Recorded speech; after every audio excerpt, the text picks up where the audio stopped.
ادریس علیہ السلام ملک الموت سے ایک دفعہ کہنے لگے تو میرا یار نہیں بن جاتا؟ اللہ ہی بھلا کرے۔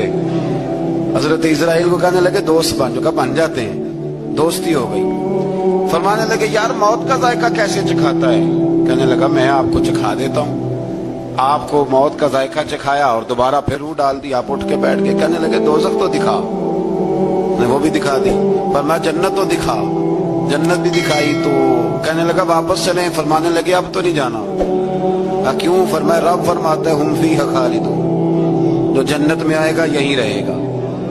میں کہا جناب وہ تو پہلے موت کا ذائقہ چکھنا ہے، پل صراط جو دوزخ کے اوپر ہے وہاں سے گزرنا ہے۔ تو آپ فرمانے لگے یہ دونوں کام میں کر چکا ہوں اور تو نہیں کرائے، لہذا میں آ گیا ہوں تو میں نے یہیں پہ رہنا ہے۔ اب حضرت ملک الموت علیہ السلام نے عرض کی مالک یہ تیرا بندہ، فرمایا تیری دوستی بھی اس کے ساتھ لگی تھی تو میری توفیق سے ہی لگی تھی، اور یہ یہاں تک آئے بھی میری توفیق سے ہی ہے، میرا ارادہ بن گیا انہیں یہاں رکھنے کا۔ میری طلب بھی تو تیرے کرم کا صدقہ ہے، میری طلب بھی تو تیرے کرم کا صدقہ ہے۔ یہ پاؤں اٹھتے نہیں بلکہ یہ اٹھائے جاتے ہیں۔ حضرت ابو ادریس خولانی رحمت اللہ علیہ حضرت معاذ بن جبل کے شاگرد تھے، تابعی بزرگ تھے۔ فرماتے ہیں کہ میں جب سے حضرت معاذ بن جبل کی صحبت میں بیٹھا نا تو برے کاروباروں سے میری طبیعت و چاٹ ہو گئی۔ کئی کاروبار میں دیکھتا تو جھوٹ بولنا پڑتا، اس میں بڑا کچھ کرنا پڑتا تو مجھے ڈر آتا۔ آپ فرماتے ہیں میں نے نا بڑی کوشش کی پر میری مرضی کا کام مجھے، صوفی کاہل نہیں ہوتے، فرماتے ہیں میرے اندر طاقت تھی کہ میں حلال کما کے بچوں کو کھلاؤں پر میری مرضی کا کام نہیں ملتا تھا، حد ہو گئی۔ اور جب انسان نیکی کی طرف آتا ہے تو کچھ نہ کچھ آزمائشیں ضرور آتی ہیں، یہ پکی بات ہے، پکی بات۔ جب وہ غلط ملت کر رہا ہوتا ہے تو اس کو لگتا ہے سارا کچھ صحیح ہے، جب سیدھا ہوتا ہے تو بہت ساری پریشانیاں بھی ضرور آتی ہیں، یہ مزاج ہے دین کا۔ آپ فرماتے ہیں میں پریشان رہنے لگا، حالات خراب ہونے لگے، آزمائش سخت ہونے لگی، کاروبار بند ہو گیا، کام ہی کوئی نہیں ملتا تھا، میری بیوی ناراض رہنے لگی، ہلکا ہلکا تو اس نے مجھے کہنا شروع کیا، پھر جلال میں آ گئی، اور ایک دن مجھے کہنے لگی اگر آج نانا کچھ لے کے آئے تو بچے لے کے میکے چلی جاؤں گی۔ آپ فرماتے ہیں میں بڑا پریشان ہوا، نکل گیا فجر پڑھ کے کام کی تلاش میں، میں نے ظہر تک تلاش کیا لیکن مجھے کام نہ ملا۔ آپ فرماتے ہیں نہر فرات کے کنارے تپتی ہوئی ریت پہ میں بیٹھا تھا تو میرے دل میں خیال آیا بندوں کی مزدوری نہیں ملتی تو آج اللہ کی نہ کر لیں، آج اللہ کی مزدوری نہ کریں۔ آپ فرماتے ہیں میں نے گرم ریت سے تیمم کیا، وضو کیا وہیں فرات، اور گرم ریت پہ کپڑا بچھایا تو نفل پڑھنے شروع کر دی، زور سے اثر تک نفل پڑھے، زور سے۔ چلے میں ایک دعا کرتا ہوں، آپ آمین کہنا، اللہ کرے کہ ہم مغرب کے بعد والے نفل ہی پڑھنے شروع کر دیں۔ نبی کریم سید عالم صلی اللہ تعالی علیہ وآلہ وسلم کے غلاموں کا حال دیکھے، عبادت کا حال دیکھے۔ فرماتے میں نے کہا آج اللہ کی مزدوری کرے، زور سے اثر تک نفل پڑھے گرم ریت پہ، اور جب اثر ہوئی نا تو میں نے اپنے رومال میں نا تھوڑی سی ریت باندھ لی، گھر کی دیواریں چھوٹی چھوٹی تھی، میں نے کہا بیوی نے دیکھا نا خالی ہاتھ آیا ہے تو اندر سے شور کرے گی، ہم سائے بھی سنیں گے، تو چلو جب دیکھے گی نا رومال میں کچھ ہے حوصلہ کرے گی، جب اندر جاؤں گا تو سمجھا لوں گا۔ آپ مسکرا رہے ہیں نا ہلکا ہلکا، اس کا مطلب ہے ان باتوں میں کافی صداقت ہے، پرانے بزرگ کر گئے تو اس کا مطلب یہ ہے کہ ان میں بہرحال کافی حد تک صداقت ہے، یہ شور ہوتے رہتے۔ کہتے میں نے وہ کہا کہ چلو دور سے دیکھے گی تو گھر جا کے سمجھا لوں گا۔ آپ فرماتے پہلے میری بیوی دروازے پہ بیٹھی رہتی تھی، بچے بیٹھے رہتے تھے، منتظر ہوتے تھے کہ کچھ لے کے آئے، گھر میں فاقہ ہوتا۔ آج میں گیا تو شور ہی کوئی نہیں، کوئی شے نظر نہ آئی، وہ ریت سے بھرا ہوا میرا پلو میں نے دروازے کے ساتھ رکھا، اندر چلا گیا، بیوی کو آواز دی کہاں ہو؟ کہنے لگی منہ ہاتھ دھو لو، میں روٹی لے کے آئی۔ حد ہو گئی، روٹی کدھر سے آئی؟ اس گھر میں تو فاقے تھے، کھانا کدھر سے آیا؟ کہتے روٹی لائی، سلاد بھی لائی، دودھ بھی لائی، اس زمانے میں جو نعمتیں تھی پھل بھی لائی، سارا آ گیا۔ میں نے گھور کے دیکھا، میں نے کہا کدھر سے آیا یہ سارا کچھ؟ کہاں ہے بچے؟ کہنے لگی روٹی کھا کے باہر نکل گئے ہیں۔ میرے دل میں خیال آیا میری بیوی کا کردار تو چاند سے زیادہ اجلا ہے، تو یہ سارا کچھ کیسے آیا؟ میں نے کہا یہ کہاں سے آیا سارا کچھ؟ تو کہتی ہے میری طرف دیکھ کے کہنے لگی پتہ نہیں آج کس کریم کی مزدوری کرنے چلے گئے تھے، پتہ نہیں کس کریم کی مزدوری پہ چلے گئے تھے، زور ہوئی ہے تو اس نے اناج کی بوریاں بھیجی ہیں، چاول بھیجے ہیں، پھل بھیجے ہیں، اتنا کچھ بھیجا ہے کہ میرے گھر میں رکھنے کو جگہ ہی کوئی نہیں۔ یہ کہتے کہتے اٹھی اور کہنے لگی پہلے ہی بڑا آیا تھا، اب اور کیا لائے ہو؟ آپ فرماتے میں سکتے میں تھا، اس نے جا کے میرا رومال جو کھولا، میں ریت لایا تھا، رب کریم نے ہیرے بنا دیے، وہ ہیرے بن گئے۔ آپ فرماتے کہنے لگی کس کریم کی مزدوری پہ گئے تھے؟ فرماتے میں اٹھا اور کچی زمین پہ سر سجدے میں رکھا، میں نے کہا مالک میں ساری زندگی دنیا راضی کرتا رہا، لوگوں کے دروازوں پہ کھڑا رہا، تعلقات بنا کر تھوڑی سی روزی کے لیے جدوجہد کرتا رہا، دھتکارا گیا، ستایا گیا، مولا میں تو تیرے دروازے پہ آج آیا ہوں، پوری دیہڑی بھی نہیں لگائی، زور سے سر ڈیوٹی کی ہے، اللہ تیری تھوڑی مزدوری کا اتنا اجر ملتا ہے، خدایا تو اتنا نوازتا ہے۔ فرمایا اللہ میں محنت بھی کروں گا، کام بھی کروں گا، لیکن دنیا کی مزدوری تھوڑی کروں گا، مالک تیری عبادت زیادہ کروں گا۔ بھائی یاد رکھو ہم ساری زندگی لوگ قبروں میں چلے گئے، مسجد نہیں آئے، قبروں میں الہاکم التکاثر حتی زرتم المقابر، قبر میں جانے کا ٹائم آیا، لوگوں کی نمازیں پڑھ دی گئیں پر لوگوں نے نمازیں شروع نہیں کی، نمازیں پڑھ دی گئی۔ کہیں لے جاؤ، شادی کا موقع ہے تو وہ کراچی جانے کو تیار ہے، لیکن چند فرلانگ پہ مسجد ہے، مسجد جانے کو تیار ہے۔ اللہ کے ولی کی علامت ہے وہ عبادت گزار ہوتا ہے، اور جو نہ نماز پڑھے نہ نماز پڑھائے وہ زندیق تو ہو سکتا ہے، پیر ہو سکتا، میں ذمہ داری سے کہہ رہا ہوں زندیق تو ہو سکتا ہے پر پیر ہو سکتا بالکل بے دین ہے، بلکہ بد دین ہے۔ حضرت ادریس علیہ السلام کی دوستی ہو گئی رضوان سے۔ رضوان جنت کے فرشتے کا نام ہے جس کے پاس چابی ہے جنت کی، دروازے پہ بیٹھے ہوتے ہیں، رضوان اس فرشتے کا نام ہے۔ تو حضرت ادریس کا یارانہ تھا، وہ ملنے آتے تھے جناب ادریس علیہ السلام کو۔ تو ایک دن حضرت ادریس کہنے لگے تو خود تو یہاں کی سیر کر جاتا ہے، مجھے کبھی کرائی نہیں۔ کہا آپ بھی کر لیں۔ تو فرشتہ آپ کو جنت دکھانے لے گیا، جنت میں جا کے تو کہنے لگا حضور چلے، فرمانے لگے کدھر؟ کہنے لگا واپس، فرمانے لگے میں نے جانا ہی نہیں۔ اس نے کہا کیوں؟ فرمانے لگے اللہ فرماتا ہے ہم فیہ خالدون، جو جنت میں آئے گا نکالا نہیں جائے گا، تو کیسے مجھے نکال سکتا ہے؟ کہنے لگے جناب آپ نے سیر کا کہا تھا۔ فرمایا سیر ہی ہے یہ، اس لیے کہ جنتی ساری عمر ہی سیر کریں گے، وہ سیر ہی کریں گے، سفر تو تھکا دیتا ہے بندے کو، یہ سیر ہی ہے۔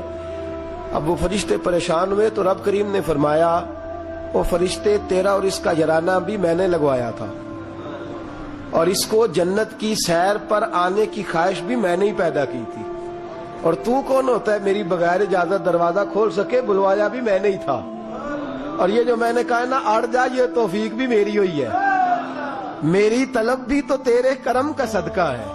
یہ پاؤں اٹھتے نہیں بلکہ یہ اٹھائے جاتے ہیں، تو جب بلا لیا ہے جنت میں داخل کرا لیا ہے، اور جنت بھی وہ والی جس کو میرے رسول پاک کے قدموں نے جنت بنایا ہے، وہ جنت جس کو ریاض الجنہ کا لفظ دیا ہے، حضور نے جنت جس کو بنایا ہے وہاں تک پہنچ جائے۔ یہ ہے ارض جنت، یہ طیبہ کی زمین ہے ارض جنت، پر زمین کس کی ہے؟ کیسا عجیب معاملہ ہے، یہ ہے ارض جنت، یہ طیبہ کی زمین، اس پر پوری طرح قادر ہے، پوری طرح قدرت رکھتا ہے۔ فرمایا الذی خلق الموت، وہ جس نے موت کو خلق کیا، والحیات، اور جس نے زندگی کو بنایا، کس لیے؟ لیبلوکم ایکم احسن عملا، تاکہ تمہیں آزمائے کہ تم میں سے کس کا عمل بہتر۔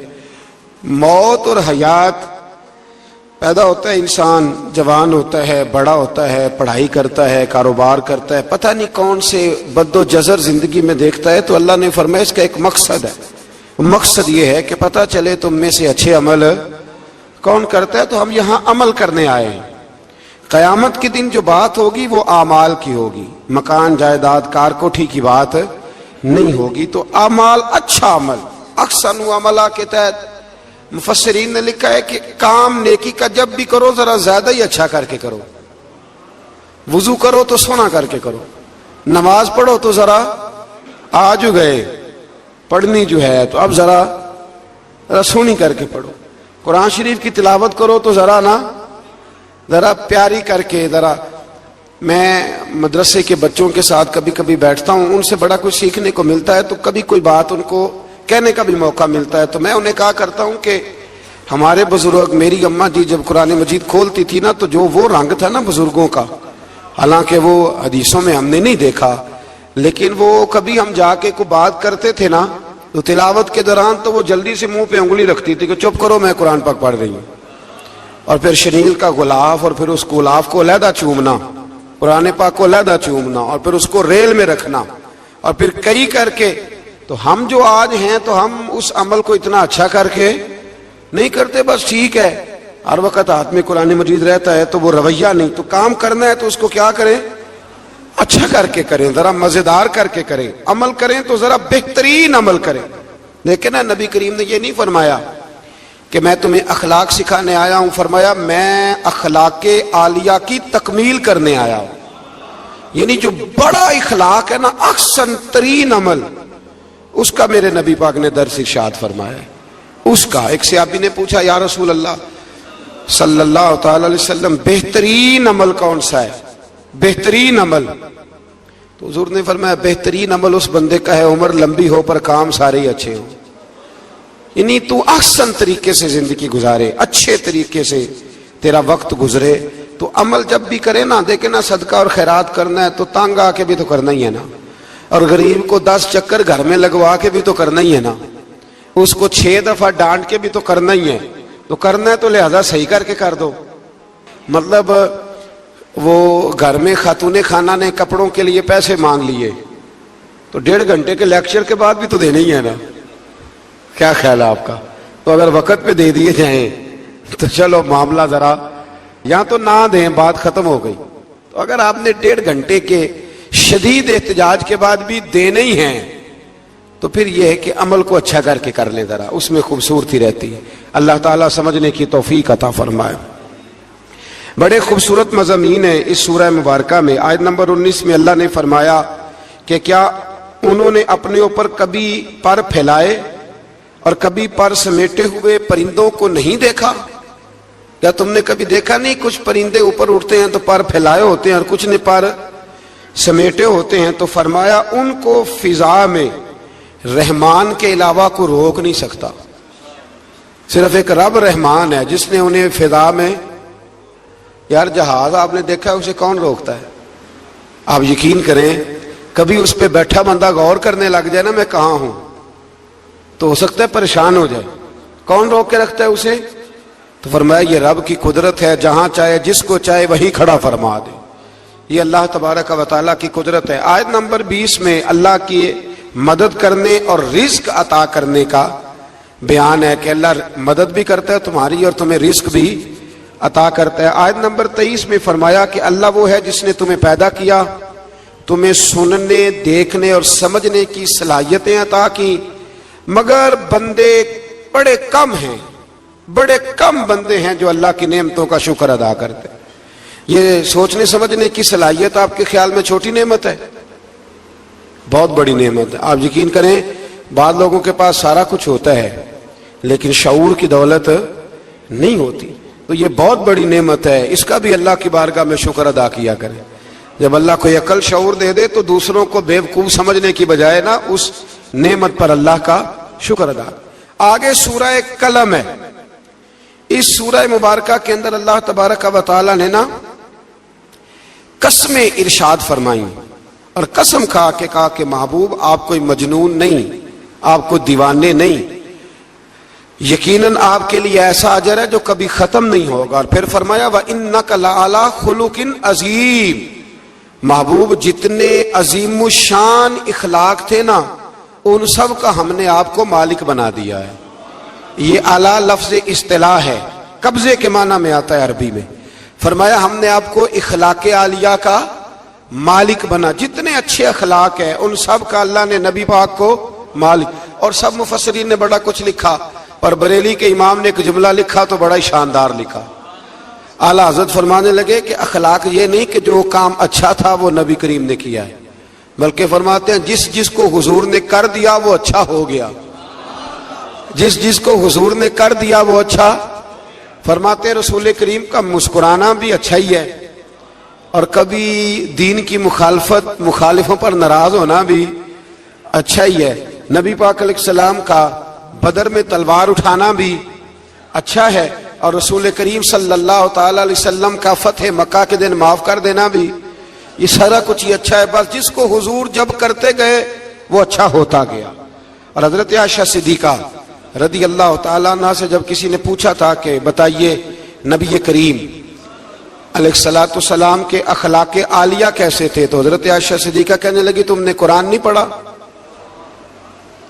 سارے اخلاق جو قرآن میں ہیں وہ سارا میرے رسول پاک کا اخلاق ہی ہے، وہ سارا میرے نبی کریم علیہ السلام کا اخلاق ہی ہے، وہ سارا اخلاق ہے رسول پاک سید عالم صلی اللہ تعالی علیہ وسلم. تو پھر اس سے آگے جا کے نا آیت نمبر 8 سے اللہ تبارک و تعالی نے رسول کریم صلی اللہ علیہ وسلم کو فرمایا کہ کفار چاہتے ہیں کہ دین کے معاملے میں آپ ان سے بے جا رعایت برتیں، آپ ان پر آسانی کریں، کھلی چھٹی دے دیں، اور جواب میں وہ بھی رعایت کریں گے. فرمایا ایسا نہیں ہو سکتا، حق پر کوئی سمجھوتا نہیں ہو سکتا. اس کے بعد ایک دشمن رسول صلی اللہ علیہ وسلم، مفسرین نے اس کا نام ولید بن مغیرہ لکھا ہے، اس نے نبی پاک علیہ السلام کی گستاخی کی تھی تو اللہ نے اس کے 9 کبھی باتیں قرآن میں بیان کی، بڑی باتیں ارشاد فرمائی. فرمایا جھوٹی قسمیں کھاتا ہے، نکتہ چینیاں کرتا ہے، سخت منع کرنے والا ہے بلائی سے، اور حد سے بڑھنے والا ہے. اور آخر میں فرمایا اتلم بعد ذالک زنیم. فرمایا یہ نہ ہے ہی بد اصل، اس کی اصل میں ہی مسئلہ ہے. یہ کتنی سخت بات ہے، جب نبی کریم کے بے ادب کی بات ہوتی ہے تو پھر باتیں سخت ہی ہوتی ہیں. یہ قرآن مجید نے سخت باتیں. فرمایا کہ یہ اس کی اصل میں ہی مسئلہ ہے محبوب. اس نے ایک بات کی تو اللہ کریم نے 9 اس کی کبھی اوصاف بیان فرمائے. اس لیے اعلیٰ حضرت نے کہا تھا دشمن احمد پہ شدت کیجئے، دشمن احمد پہ شدت کیجئے، ملحدوں سے کیا مروت کیجئے. شرک ٹھہرے جس میں تعظیم حبیب، اس برے مذہب پہ لعنت کیجئے، اس برے مذہب پہ لعنت کیجئے. اور جو نہ بھولا ہم غریبوں کو رضا، ذکر اس کا اپنی عادت کیجئے. آگے پھر سورۃ الحاقہ، اس سورہ مبارکہ کے شروع میں قیامت کے حق اور یقینی ہونے کو بیان کیا گیا ہے. پھر قوم سمود اور قوم عاد اور فرعون پر نازل ہونے والے عذاب کا ذکر ہے. یہ سارے مضامین پہلے بیان ہو چکے ہیں نا جی، ماشاءاللہ تفصیل سے ہم سن چکے ہیں. قوم عاد، قوم سمود، ان سب کے بارے میں اس سورہ مبارکہ میں اللہ نے بیان فرمایا. اسی سورہ کی آیت نمبر 19 سے بتایا کہ قیامت میں جس کے نامہ اعمال اس کے دائیں ہاتھ میں دیا جائے گا یہ اس کے سرخ رو ہونے کی علامت ہوگی. جس کے سیدھے ہاتھ میں نامہ اعمال دیا جائے گا مطلب ہوگا کہ کامیاب ہو گیا، اور وہ افتخار کے ساتھ لوگوں سے کہے گا، بڑے فخر کے ساتھ کہے گا کہ آؤ میرا نامہ اعمال پڑھو.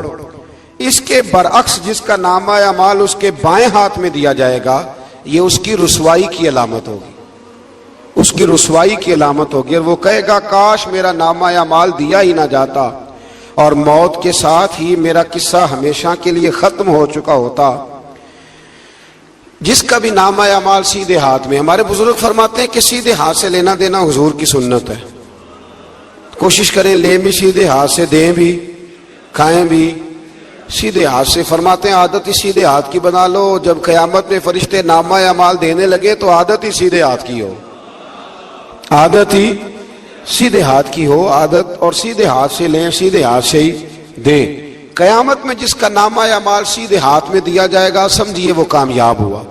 اور جب جس بچے کی فرسٹ پوزیشن آئی ہوتی ہے نا وہ رزلٹ کارڈ سارے محلے کو دکھاتا ہے، اور جو فیل ہو جاتا ہے وہ ابا جی کو بھی نہیں دکھاتا، وہ کہتے ہیں کہ وہ ابھی آیا نہیں، ملا نہیں۔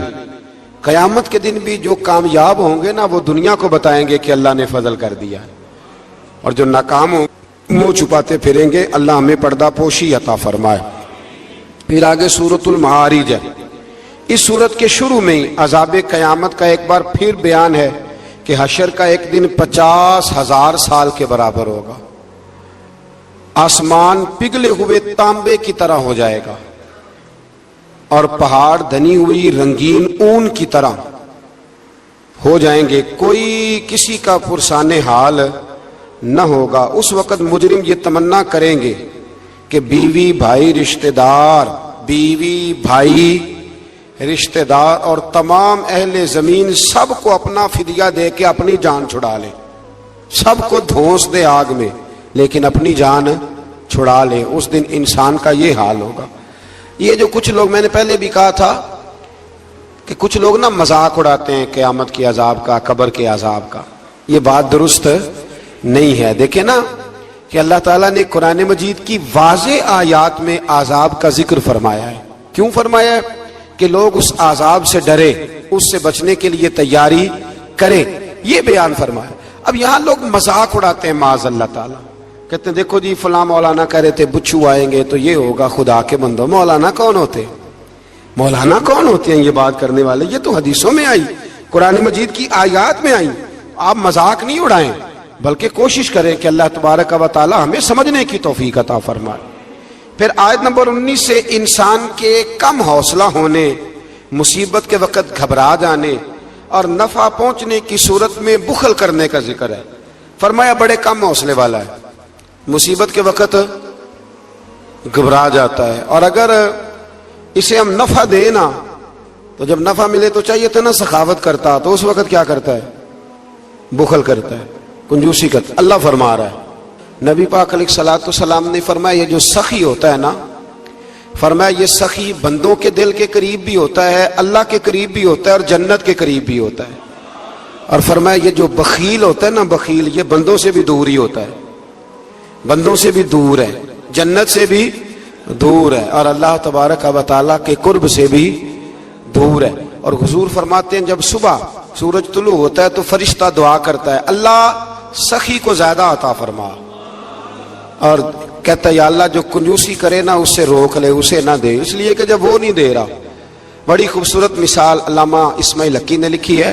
آپ فرماتے ہیں کنویں سے سارا پانی ختم ہو جائے تو نیچے سے تازہ آ جاتا ہے، اور اگر پانی ختم نہ ہو اندر ہی پڑا رہے تو باسی ہو جاتا ہے۔ تو ایسا ہونا چاہیے کہ ایک دفعہ سارا پانی ختم، میں آپ کو سارا مال صدقہ کرنے کو نہیں کہہ رہا، لیکن حضرت ابوبکر صدیق نے کئی دفعہ یہ کام کیا۔ ہجرت کی رات بھی سارے پیسے ہی لے گئے، تبوک کے دن بھی سارے پیسے خرچ کر دیے، حضور نے اعلان کیا تو سارے پیسے ہی۔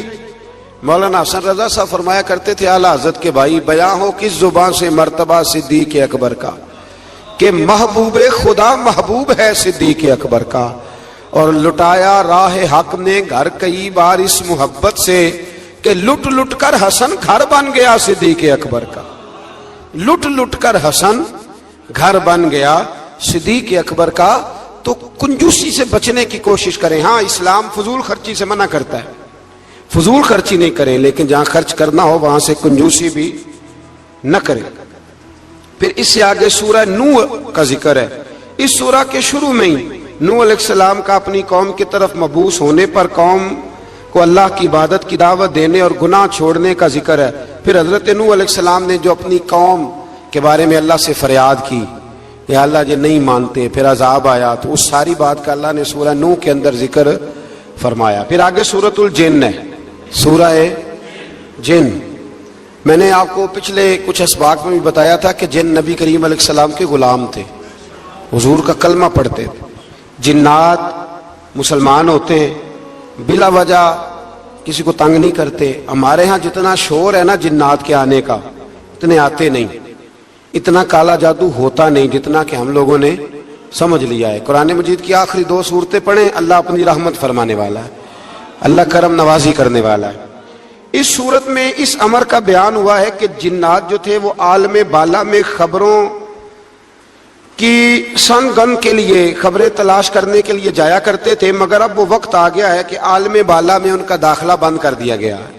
ایک وقت تھا کہ جنات خبریں سننے گننے کے لیے چلے جاتے تھے، اب ان کا داخلہ اب وہاں کی خبریں بتا سکتے، یعنی کو بابا جی اگر کہہ دینا کہ مجھے جن نے بتایا ہے کہ تیری اتنی روزی ہے، اتنی باندھ ہے، تب تو مر جائے گا، تو یہ بات اس لیے درست نہیں کہ اب جنوں کا وہاں جانا ویسے ہی بند ہو گیا۔ تو اب بابا جی تو آپ کو پتہ ہے نا، یہ بھی کہہ دیتے ہیں اللہ ماشاءاللہ کہ وہ چیزیں پیسے مانگتی ہیں، یعنی بڑی بڑی عجیب کے ساتھ نا وہ چیزیں پیسے مانگتی ہیں۔ تو میں نے کہا مطلب چیزوں کا پیسے مانگنا تو سمجھ میں نہیں آتا، یا پھر کوئی ایسی بات بتا دی جاتی ہے کہ جس سے وہ پیسے دینے والا ماحول بن جاتا ہے۔ تو فرمایا اب ان کا وہاں جانا بند ہے، اور جو بھی جاتا ہے محافظ ان کا راستہ روک لیتے اور آگ کے گولے ان پر برسائے جاتے ہیں اگر آسمانوں پر جانے کی جن کوشش کریں۔ جنات نے مشورہ کیا کہ پورے روئے زمین کا جائزہ لے کے دیکھیں آخر یہ سارا منظر کیوں تبدیل ہو گیا، تو ضرور کوئی بڑی تبدیلی آئی ہے۔ حضرت ابن عباس رضی اللہ تعالیٰ عنہ نے بیان کیا کہ ان کی ایک جماعت مکے کی طرف گئی اور وہاں نبی پاک علیہ السلام عکاظ کے بازار میں اپنے اصحاب کو صبح کی نماز پڑھا رہے تھے۔ انہوں نے یہ قرآن سنا اور پھر جن جا کے دوسروں کو کہنے لگے کہ ایسا قرآن سن کے آئے ہیں کہ جیسا کبھی نہیں سنا۔ تو آؤ پھر محبوب کریم کی بارگاہ میں چلتے ہیں، خود بھی مسلمان ہوئے اور اپنی قوم کو بھی اسلام کی دعوت دی۔ اس کی آیت نمبر 26 میں اللہ تبارک و تعالیٰ نے فرمایا، یہ سورہ جن جو ہے نا، اس کی آیت نمبر 26 اللہ کریم نے ارشاد فرمایا، عالم الغیب فلا یظہر علی غیبہ احدا، فرمایا غیب کا جاننے والا اپنے غیب پر کسی کو مطلع نہیں کرتا، غیب کا جاننے والا آگاہ نہیں کرتا اپنے غیب پر کسی کو بھی۔ آگے فرمایا الا من ارتضی من رسول، لیکن اپنے رسولوں میں سے جس کو پسند کرتا ہے اس کام کے لیے چن لیتا ہے۔ کسی عام بندے کو غیب پر مطلع، یہ آیت نمبر 26 میں نے کتنی دفعہ یاد کرائی آپ کو؟ تو بھئی عقائد جو ہوتے ہیں وہ جب سے ہم قرآن مجید پڑھ رہے ہیں جگہ جگہ عقائد آئے ہیں اہل سنت کے، جگہ جگہ آئے، تو آپ سمجھے نا کہ یہ عقیدہ جو ہوتا ہے یہ شعر سے ثابت نہیں ہوتا، یہ قرآن حدیث سے ثابت ہوتا ہے۔ شعر تو ایک ذوق کا نام ہے۔ تو فرمایا عام آدمی کو اللہ غیب پر اطلاع نہیں دیتا، پر اپنے رسولوں میں سے جس کو چاہتا ہے اس کام کے لیے چن لیتا ہے۔ تو بتائیے نبی پاک سے بڑھ کے بھی اللہ کسی کو چاہتا ہے؟ حضور نے فرمایا خبردار ہو جاؤ، اس نے مجھے اپنا محبوب بنایا ہے، الا وانا حبیب اللہ، خبردار میں اللہ کا حبیب بن کے آیا ہوں۔ تو علم غیب اللہ نے اپنے رسول کو دیا، اور اس کی برکت سے نبی کریم علیہ السلام نے دین کا بہت سارا کام کیا۔ حبیب کریم علیہ السلام نے بہت ساری باتیں، اور بہت سارے ایسے لوگ ہیں جو صرف حضور کا غیب دیکھ کے ایمان لائے، یعنی ایمان ہی غیب دیکھ کے لائے۔ خود حضرت عباس نبی کریم کے چچا، وہ جب بدر کے لیے آنے لگے نا، وہ آنا اس وقت بھی نہیں چاہ رہے تھے، پر قبیلے اور برادری نے مجبور کر کے انہیں ساتھ تیار کیا۔ وہ آئے نا تو جو گھر میں سونا پڑا تھا نا وہ ایک جگہ پہ چھوڑ آئے، اپنی بیوی کو کہنے لگے کہ میں آ گیا تو نکال لوں گا، اور اگر میں قتل کر دیا گیا تو تو نا نکال کے بچوں پہ خرچ کر دینا۔ تو نبی پاک علیہ الصلوۃ والسلام کے پاس جب یہ قیدی ہو کے آئے تو حضور نے فرمایا چچا فدیہ دو، اتنے پیسے دو، چلے جاؤ۔ تو کہنے لگے میرے پاس تو شے ہی کوئی نہیں۔ وہ جو 15 دن عمرے والے وہاں رہتے ہیں نا، وہ 2.5 من کی شاپنگ کر لیتے ہیں، اور جب کسٹم والا کہتا ہے پیسے دو تو تازہ عمرہ کیا ہوتا ہے، کہتے شے ہی کوئی نہیں۔ یہ ظلم ہے، تازہ عمرہ کیا ابھی آئے ہیں، ہاں جی۔ تو مطلب اتنی وہ خستہ حالی ہو جاتی ہے۔ یہ میں پریکٹیکل بتا رہا ہوں اللہ کے فضل سے۔ ایک سے میں نے کہا تو مجھ سے لے لے، کہتا چپ کرو تسی کو بچ بول دے ہو۔ میں نے کہا مجھ سے لے لو، دے دینا، کہتا تو چھڈو۔ بھائی چھوڑیں، آپ کیوں غلط بات کرتے ہیں؟ تو بہت سارے بندے ہوتے ہیں جو کہتے ہیں شے ہی کوئی نہیں، بالکل کوئی شے نہیں۔ ہاں کوئی پلاٹ سستا بک رہا ہو تو پیسے نکل آتے ہیں، پھر کہتے ہیں میں پھڑے نے کسی کو لو، بھائی کو کھا جائے گا۔ چلے ٹھیک ہے آپ چھپائیں اپنی دولت کو، لیکن ان لفظوں کے ساتھ ناشکری کرنا کہ شے ہی کوئی نہیں، یہ معاملہ درست ہے۔ تو حضرت عباس نے بھی نا نبی کریم کی بارگاہ میں عرض کیا حضور کوئی شے نہیں، کہاں سے دوں؟ تو حضور مسکرائے۔ حضور نے فرمایا چاچا جب گھر سے نکلنے لگے تھے تو وہ اکیلے میں میری چچی کو بلا کے جو پیسے دے کے آئے تھے، اور وہ اس کو کہہ کے آئے تھے کہ میں آ گیا تو میں تمہیں بتاؤں گا کیا کرنا ہے، نہ آیا تو پھر نکال کے بچوں پہ خرچ کر دینا۔ یہ سن کر حضرت عباس پہ راشا ہوا طاری، یہ سن کر حضرت حفیظ جلندری کہتے ہیں یہ سن کر حضرت عباس پہ راشا ہوا طاری کہ پیغمبر تو رکھتا ہے دلوں کی بھی خبرداری۔ خیال آیا مسلمان نیک و بد پہچان جاتے ہیں اور محمد آدمی کے دل کی باتیں جان جاتے ہیں، محمد آدمی کے دل کی باتیں جان جاتے ہیں، اور کوئی غیب تم سے نہا ہو بھلا جب خدا ہی نہ چھپا رہا، تم پر کروڑوں درود و سلام جب خدا ہی نہ چھپا رہا۔ کتنی عجیب بات ہے، یہاں بھی لوگ ترازو لے کے بیٹھے ہیں۔ اقبال سے کسی نے کہا کہ دو علماء کی بحث ہے، کہتا ہے حضور کو غیب نہیں، دوسرا کہتا ہے آؤ چلیں، تو اقبال کہنے لگے مجھے شرم نہ آئے گی میں وہاں چلا جاؤں جہاں لوگ میرے نبی کا علم تولنے کے لیے ترازو لے کے بیٹھے ہیں، حضور کا علم تول رہے ہو؟ اقبال کہنے لگے میرے نبی کے تو غلاموں کا علم نہیں تولا جا سکتا، تم حضور کے علم کی بات کرتے ہو۔ یہ تھوڑا سوچ سمجھ کے بات کرنی چاہیے، اور نص قطعی ہے قرآن پاک کی۔ ایک دن سجا لیا تھا میرے نبی پاک نے ممبر، فرمایا پوچھ لو پھر جو پوچھنا ہے پوچھو۔ تو حضرت عمر جیسے لوگ اٹھ کے کھڑے ہو گئے، کہا یا رسول اللہ ہم اللہ کے رب ہونے پہ راضی ہیں، آپ کے رسول ہونے پہ راضی ہیں، اسلام کے دین ہونے پہ حضور ہم بڑے راضی ہیں، ہم بڑے راضی۔ اس لیے یہ تو ایسا مسئلہ ہے کہ اس مسئلے کو دیکھ دیکھ کے لوگ مسلمان ہوئے۔ تو حضرت عباس کو جب حضور نے ساری بات بتائی نا، تو حضرت عباس کہنے لگے فدیہ مرضی کا لے لینا پر پہلے مجھے کلمہ پڑھاؤ۔ کہا کیوں؟ فرمایا مجھے سمجھ آ گئی ہے، وہ بات میرے اور میری بیوی کے علاوہ کسی کو پتہ ہی نہیں، اگر آپ کو پتہ چلی ہے تو یقیناً آپ کو کوئی بتانے والا ہے، تو وہ جو آپ کو بتانے والا ہے نا وہی رب العالمین ہے۔ تو حضور کا تو غیب دیکھ کے دنیا کلمہ پڑھ جاتی تھی۔ اس پر بڑی تفصیل سے میں نے ایک دفعہ بات کی تھی، موقع ملا تو وہ ساری روایات ایک جگہ کسی وقت جمع کریں گے انشاءاللہ تعالی، اور آپ کو عرض کریں گے کہ وہ